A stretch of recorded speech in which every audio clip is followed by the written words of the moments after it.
the rhythmic screech of subways, or the relentless, frantic pace of millions of feet hitting the pavement in Times Square. Instead, imagine turning back the dial over 500 years to the year 1500.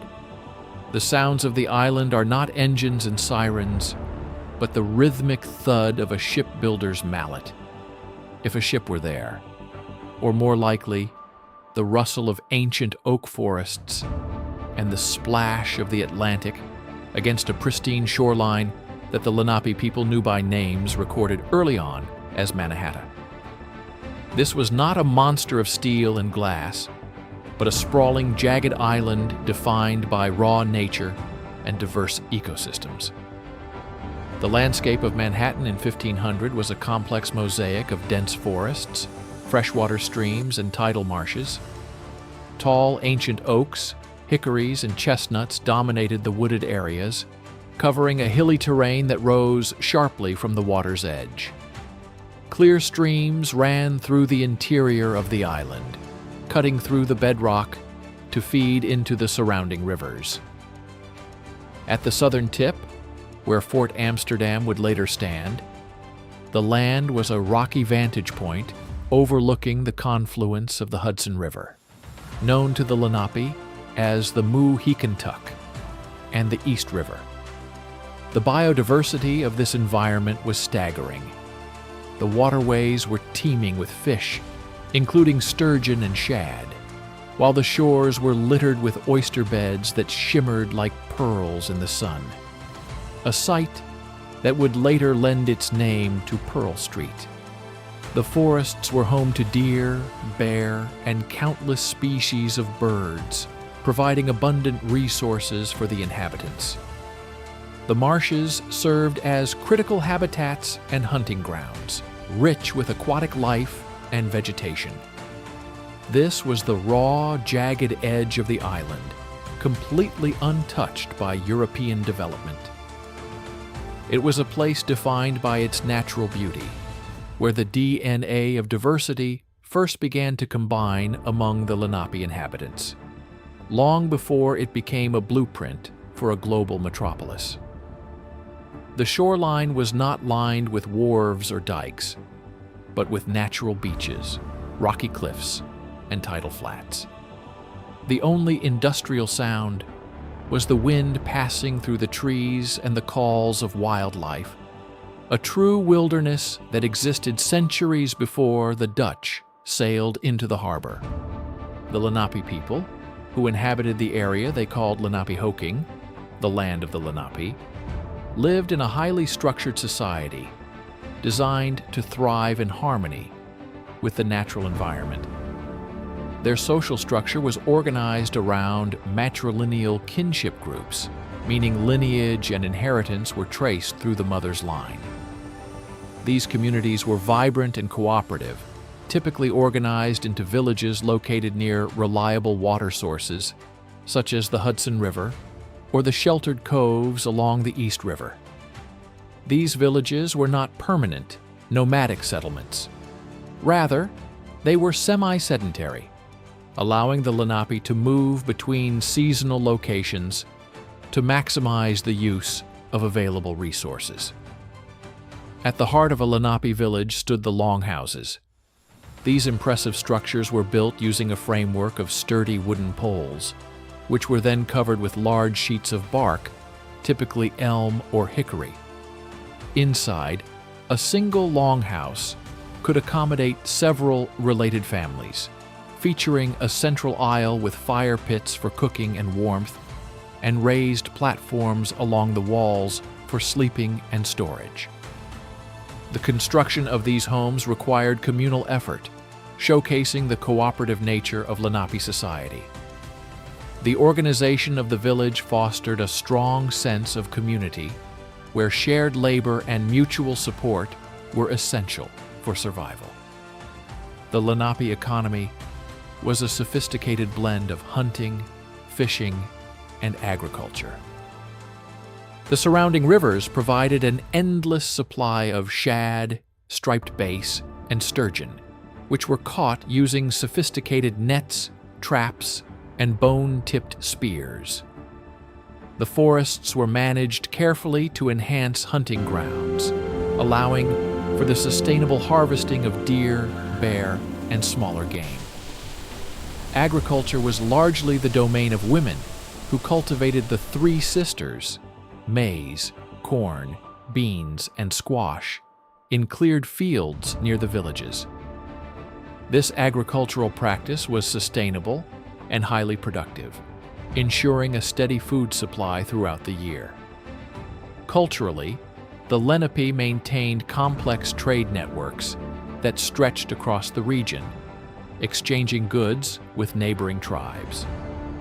Wampum, fashioned from shell beads found in the surrounding waters, played a vital role in these interactions.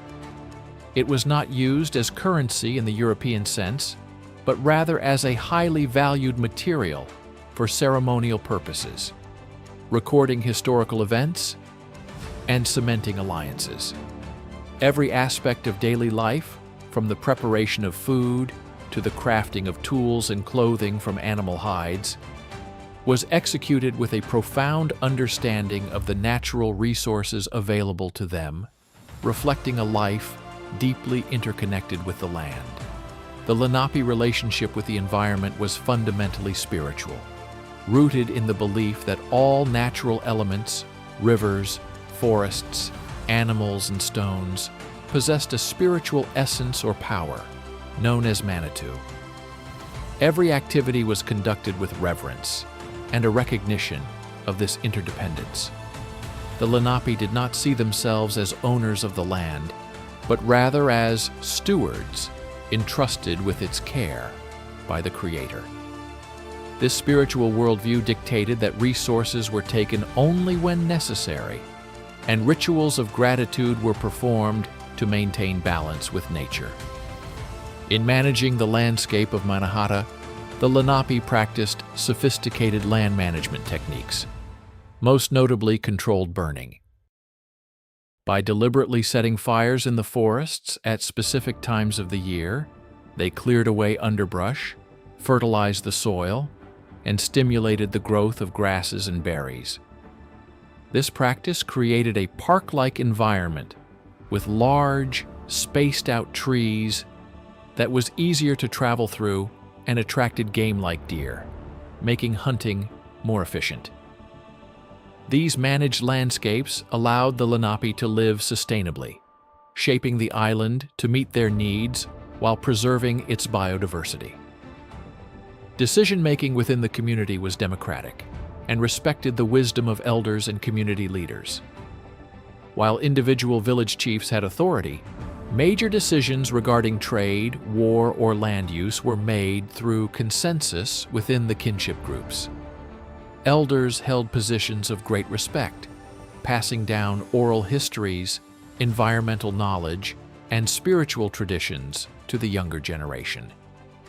This structure ensured that the community remained cohesive and that its actions remained aligned with traditional values.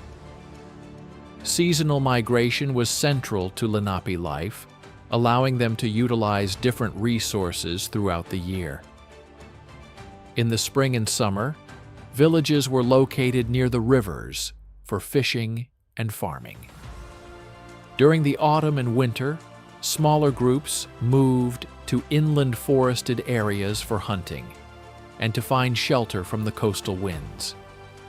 They maintained peaceful relations and trade with neighboring tribes, such as the Wappinger to the north and the Hackensack to the west, engaging in the exchange of goods and wampum to reinforce alliances. In the year 1500, the island of Mannahatta existed in a state of profound tranquility, a vibrant ecosystem functioning in harmony with its human inhabitants. The Lenape people went about their lives, fishing in the Muhekentuck, tending to their crops, and maintaining the sprawling forests through their sustainable practices. There was no inkling of the catastrophic changes that would begin in just over a century with the arrival of European explorers and traders. the island was a fortress of biodiversity and culture, oblivious to the fact that its raw, jagged edges would eventually be scraped away to make room for concrete and steel, replacing the rustle of oak forests with the roar of a modern metropolis. The continuity of Lenape life in 1500 stretched back for generations, a testament to their deep connection to the land and their ability to adapt to their environment. Their villages, anchored by the longhouses, were centers of social life, trade, and spiritual expression. The managed landscape was not a wilderness in the European sense, but a carefully nurtured home. Yet, this very richness and strategic location would eventually attract outsiders, leading to the rapid transformation of the island from a vibrant, communal landscape into a commercial outpost driven by cold, hard pragmatism. The contrast between this pristine wilderness of 1500 and the future cityscape of New York is absolute.